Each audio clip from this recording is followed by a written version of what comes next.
beauty, success, freedom, but no partner? In China, millions of brilliant and self-sufficient women are being pushed out of the marriage market. Why are men rejecting them? And what does that reveal about modern Chinese society? At a large blind date event in Hangzhou, men remain seated while women walk by in a circle, parading silently like a catwalk of love.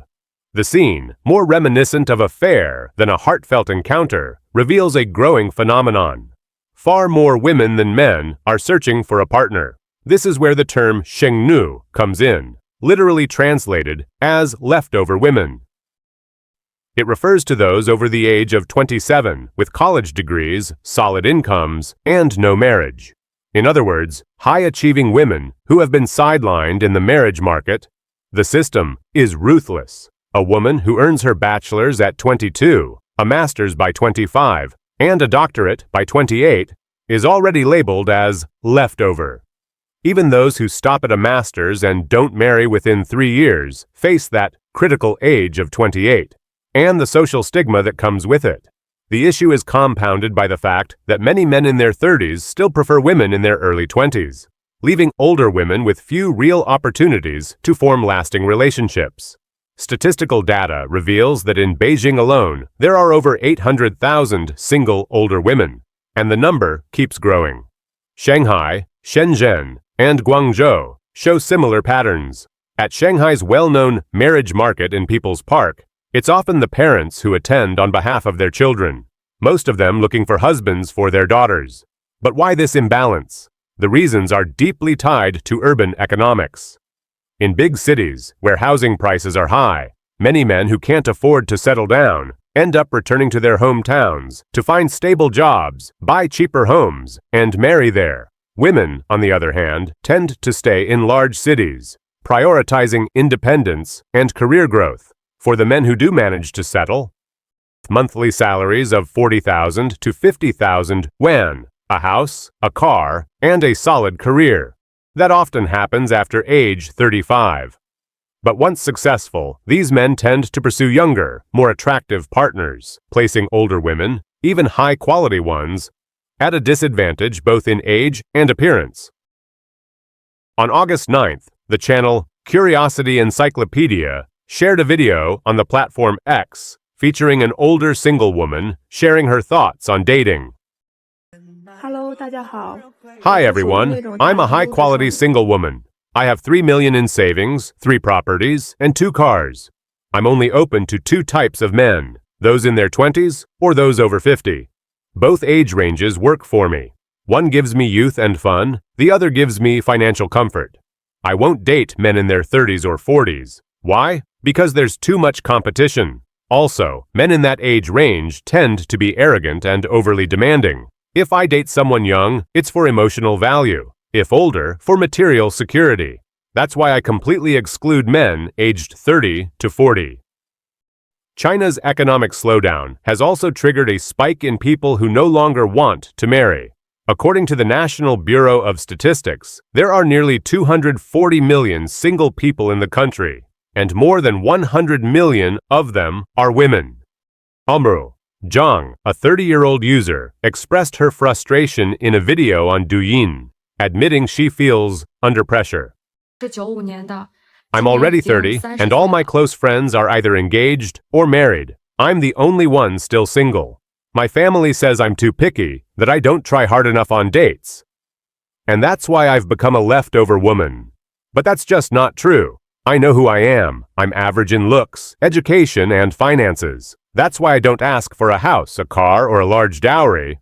I just want someone I can talk to, someone we can truly like each other.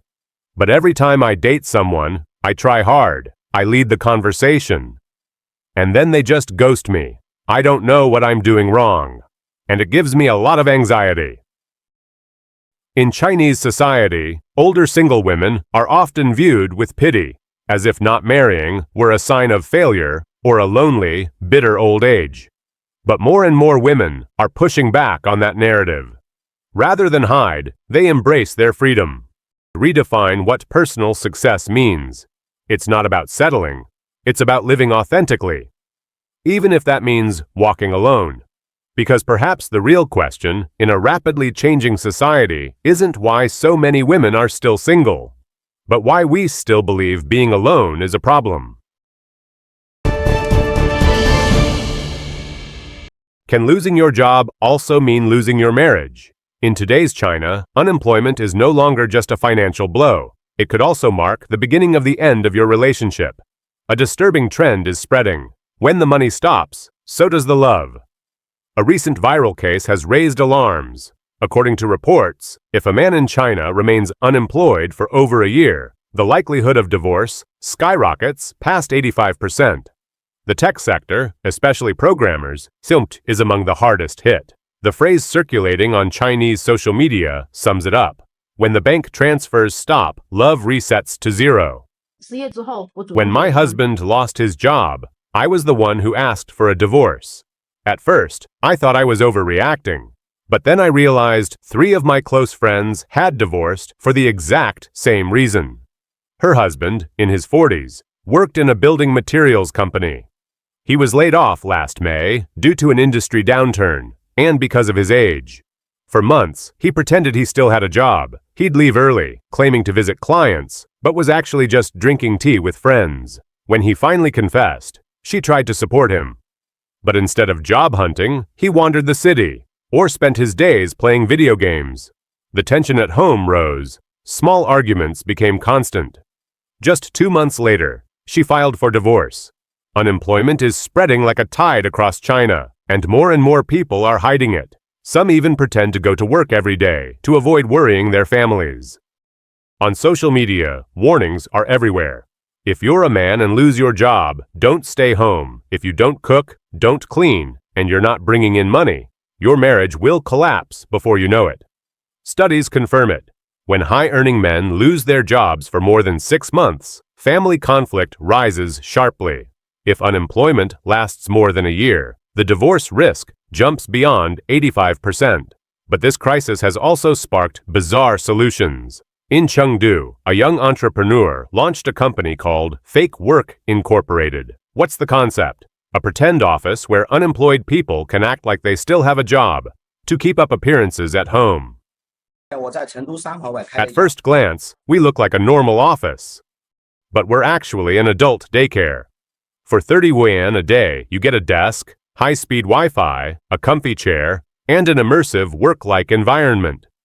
You can scroll your phone, watch videos, read novels, or do absolutely nothing, all while pretending to be at work. The boss even gives you tasks and goals, which you're free to ignore. Oh, and lunch is included.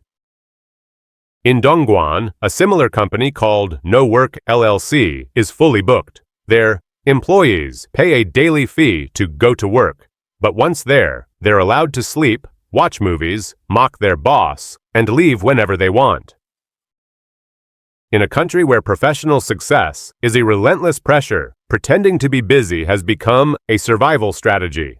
In these uncertain times, keeping up appearances isn't just about pride. It's about protecting your self-worth, your status, and even your relationships.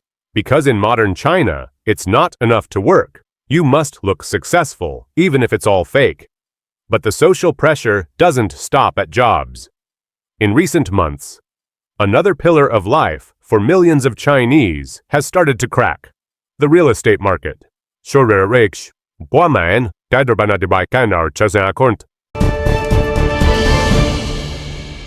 A quiet catastrophe is sweeping across China's suburbs, and it's destroying lives. According to the latest data from real estate research institutes, second-hand home prices fell again in May across 100 cities for the 37th month in a row, and the pace of decline is accelerating. The areas surrounding Beijing are among the hardest hit. Some properties have lost up to 85% of their value. For many middle-class families, this has meant financial ruin overnight. If prices keep falling like this, I honestly don't know how we'll survive. A friend bought a home in 2018 for 3 million yuan. First, it dropped to 2 million, then 1.5. Now it's below 1 million. He's lost over 2 million yuan in just 5 years. A lifetime of hard-earned savings, gone. What can an ordinary person even do? I just want to see the house one last time. Don't cry. Will we ever be able to come back? I don't know, but I'll do everything I can. How are we going to live when we return to our village? We'll take it step by step. How can a home worth 1.7 million now sell for 890,000? We have to go back. Please, stop crying. This couple bought a home near Beijing's 5th Ring Road in late 2022. Between purchase, fees, and renovations, they invested nearly 3 million yuan.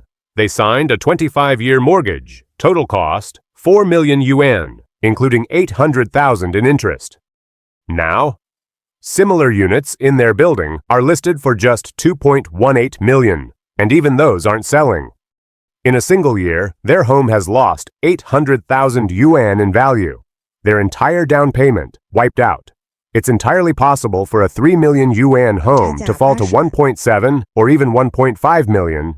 For many people, that's all their savings. Imagine losing 800,000 yuan. How do you recover from that? The Huanjing area near Beijing was once a hot spot. In 2016 to 2017, prices in Hangzhou, Dachang, and Shanghai peaked at 30,000 to 40,000 yuan per square meter. But in the past 2 years, prices in Hangzhou have plummeted by 50 to 60%.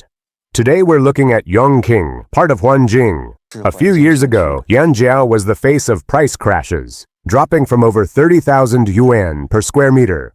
But compared to what's happening in Guorui Ecological City, Hangzhou now looks stable.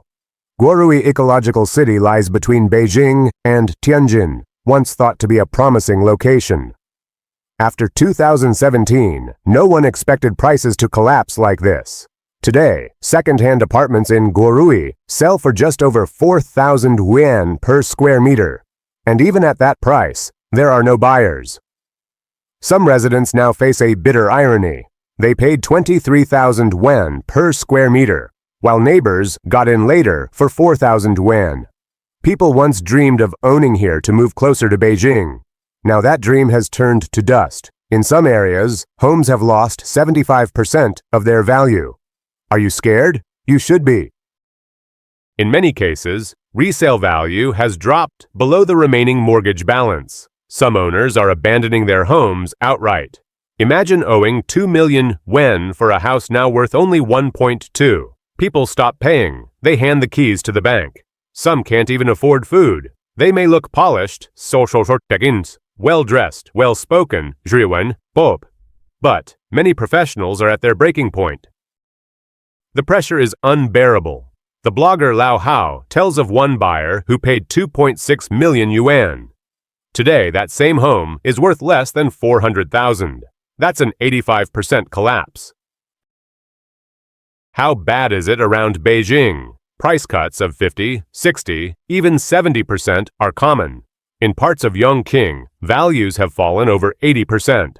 What was once a symbol of the Chinese middle class has become a nightmare of debt. With prices in free fall and no end in sight, homeowners are watching their futures vanish. For many, this isn't just a financial crisis. It's a return to the life they thought they had escaped, and the scariest part is, the bottom may still be far away.